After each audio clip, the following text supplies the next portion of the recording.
MCQ GK practice class part 60 বা 60।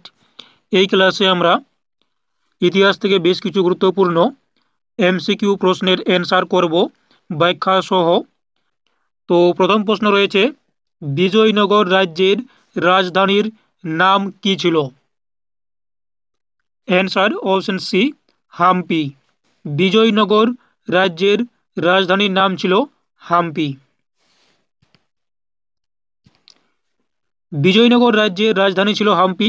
বিজয়নগর রাজ্যের শ্রেষ্ঠ রাজা ছিলেন তুলব বংশের কৃষ্ণদেব রায়। তিনি বাবরের সমসাময়িক ছিলেন। অনেক সময় প্রশ্ন আসে যে কৃষ্ণদেব রায় কোন মুঘল সম্রাটের সমসাময়িক ছিলেন? অ্যান্সার বাবরের সমসাময়িক ছিলেন তিনি। এবং তিনি আমুক্ত মালোদ্যা নামে তেলুগু ভাষায় একটি গ্রন্থ রচনা করেন। এটিও অনেক সময় প্রশ্ন আসে যে আমুক্ত মালোদ্যমালা গ্রন্থটি কে রচনা করেছেন? অ্যান্সার হবে কৃষ্ণদেব রায়। নেক্সট প্রশ্ন আমাদের রয়েছে, ভারতের জাতীয় পতাকার চূড়ান্ত রূপ দেন কোন শিল্পী? Answer option C, Pingali Venkayya. যিনি ভারতের জাতীয় পতাকার চূড়ান্ত রূপ দেন, যিনি ছিলেন অন্ধ্রপ্রদেশের।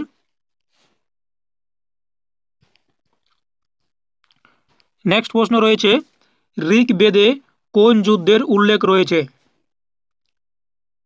অ্যান্সার অপশন বি, 10 রাজার যুদ্ধের উল্লেখ রয়েছে ঋগ্বেদে। এই ঋগ্বেদের সপ্তম মণ্ডলে উল্লেখ আছে এই 10 রাজার যুদ্ধের ঘটনা।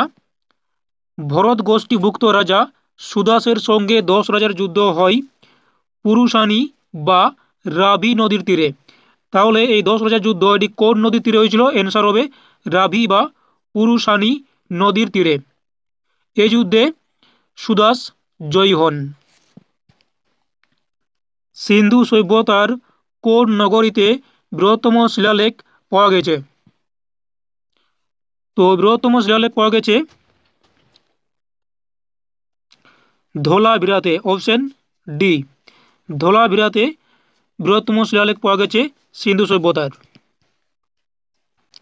এই ধোলাভিরাতে একটি শিলালিপি পাওয়া গেছে যেটি দেখতে অনেকটা সাইন বোর্ডের মতো এবং সেখানে 10টি বড় হরপ্পা শিলের নেই চিহ্ন পাওয়া যায়।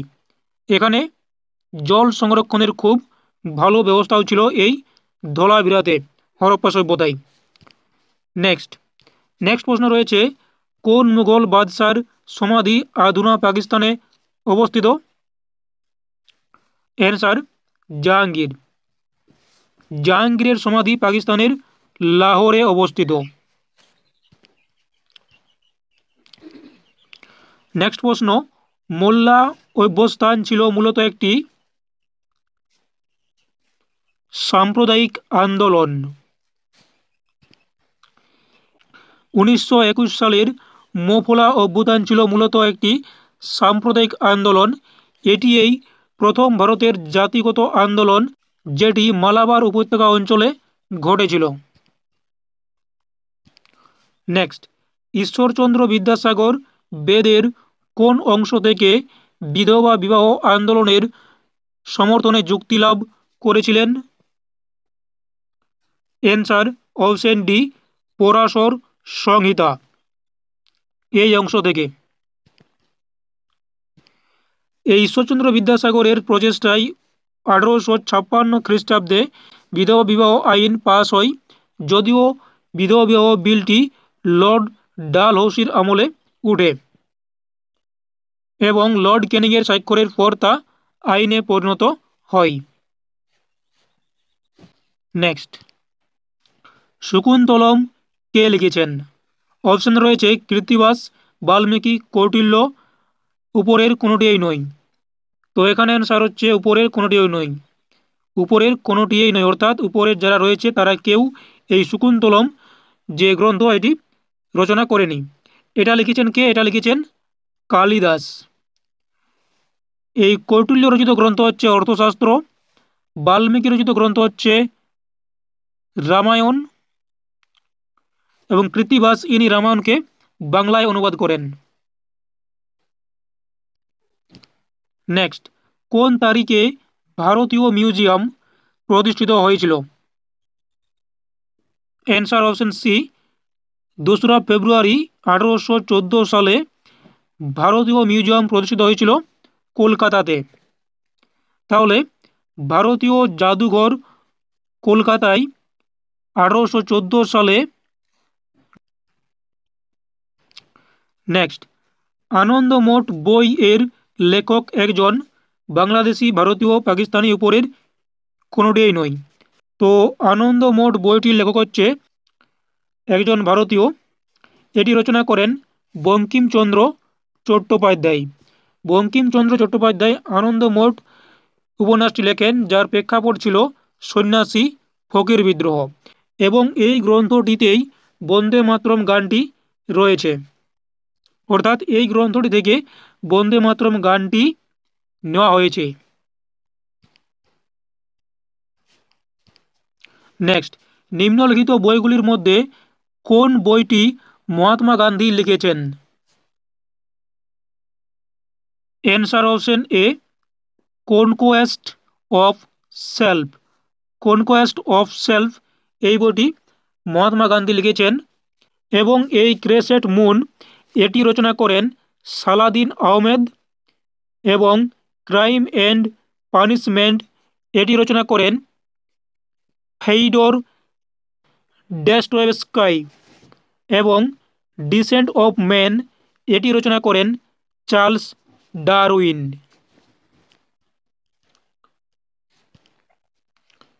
এসেজ অন গীতা বইটি কে লিখেছেন? তো এটি লিখেছেন অরবিন্দ ঘোষ। এসেজ অন গীতা এই বইটি লিখেছেন অরবিন্দ ঘোষ। অরবিন্দ ঘোষের কয়েকটি বিখ্যাত বই হলো লাইফ ডিভাইন। এই বইটি অনেক সময় প্রশ্ন আসে যে লাইফ ডিভাইন বইটি কার রচিত বই? অ্যান্সার হবে অরবিন্দ ঘোষ।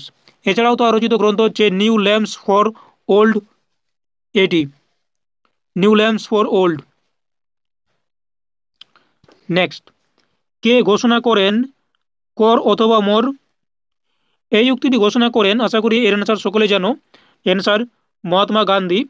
এটি তিনি ঘোষণা করেন ভারত ছাড়ো আন্দোলনের সময় 1942 সালে। দেশের জনগণের উদ্দেশ্যে বলেন তিনি এই উক্তিটি, করেঙ্গে ইয়া মরেঙ্গে, বা কর অথবা মর।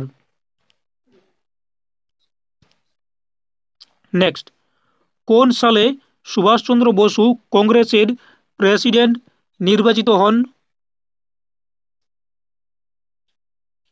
অ্যান্সার অপশন এ, 1938 সালে সুভাষচন্দ্র বসু কংগ্রেসের প্রেসিডেন্ট নির্বাচিত হন।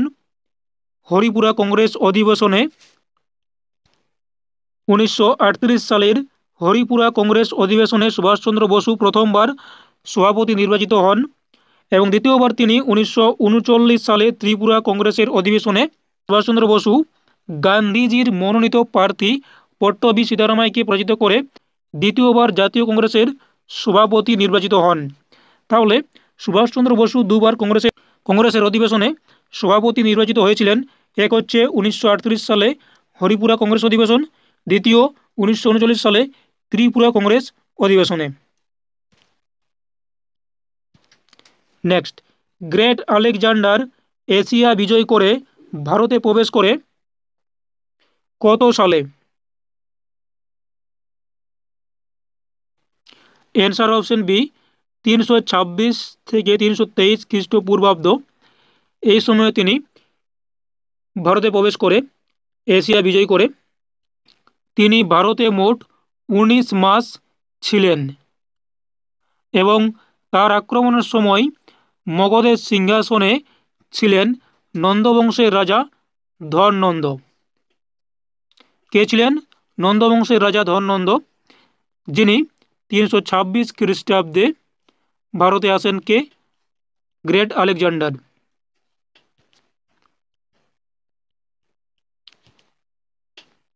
নেক্সট, পলাশির যুদ্ধ বাদে যাদের মধ্যে তারা হলো, অর্থাৎ পলাশির যুদ্ধ যাদের মধ্যে হয় তারা হলো